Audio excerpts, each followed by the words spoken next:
ബാലൻ ബാലൻ എന്ന സിനിമയെക്കുറിച്ച് ഒറ്റ വാക്കിൽ പറയാനാണെങ്കിൽ വാട്ട് എ ക്ലാസിക്കൽ ഫിലിം.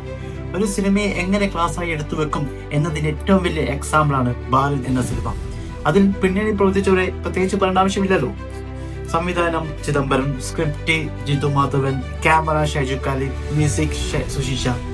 ഈ പേരുകൾ ധാരാളം. ഈ സിനിമ കാണാൻ എടുത്തു പറയുന്നത് പെർഫോമൻസ് ആണ്. എന്ത് രസത്തിലാണ് പുതിയ ആൾക്കാരൊക്കെ അഭിനയിച്ചത്, പ്രത്യേകിച്ച് അമ്മയും കുട്ടിയും. ആ കുട്ടിയൊക്കെ ഫസ്റ്റ് അഭിനയിക്കുക എന്ന് പോലും തോന്നുകയില്ല, അത്രയും കിട്ടുന്ന പെർഫോമൻസ്. പിന്നെ BGM, സുശീൽ ശ്യാമിന്റെ ആ ഒരു മാസ്റ്റർ പീസ്. ഒരു ക്ലാസ് പടത്തിന് എങ്ങനെ ഒരു മ്യൂസിക് കൊടുക്കാന്നുള്ള ഏറ്റവും വലിയ എക്സാമ്പിൾ ആണ് BGM. പിന്നെ സ്ക്രിപ്റ്റ്, അതൊരു കുഴപ്പമില്ലാത്ത രീതിയിൽ തന്നെ എഴുതി വെച്ച സ്ക്രിപ്റ്റാണ്.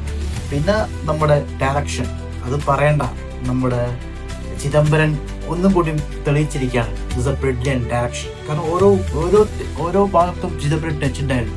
ആ സ്ക്രിപ്റ്റിലാണെങ്കിലും ആ ഒരു പെർഫോമൻസിലാണെങ്കിലും എല്ലായിടത്തും ഒരു ചിദംബരൻ ടച്ച് അവിടെ എവിടെയും ഉണ്ടായിരുന്നു. സിനിമയെ കുറിച്ച് പറയാം.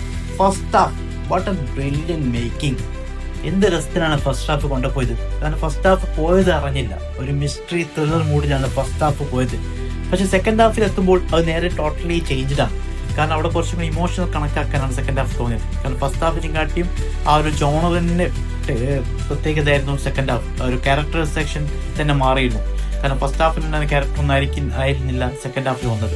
സെക്കൻഡ് ഹാഫ് പിന്നെയും ഒരു ജിൻ പോളും പിന്നെ ടൊവിനോന്റെ പെർഫോമൻസിനും കൊണ്ട് സെക്കൻഡ് ഹാഫ് ഒരു എടുത്തിൽ പോയതാണ്. പിന്നെ പെർഫോമൻസ് എടുത്തു പറയണം. അമ്മച്ചിയെ അഭിനയിച്ച ആ ഒരു സ്ത്രീ എന്ത് രസത്തിലാണ് അഭിനയിച്ചത്. പിന്നെ ജിൻ പോൾ രാൾ, ടൊവിനോ, പിന്നെ പുതിയ ആൾക്കാരൊക്കെ, പിന്നെ ബീന ആന്റണി, അങ്ങനെ ഓരോരോ പെർഫോമൻസ് കിട്ടില്ലായിരുന്നു.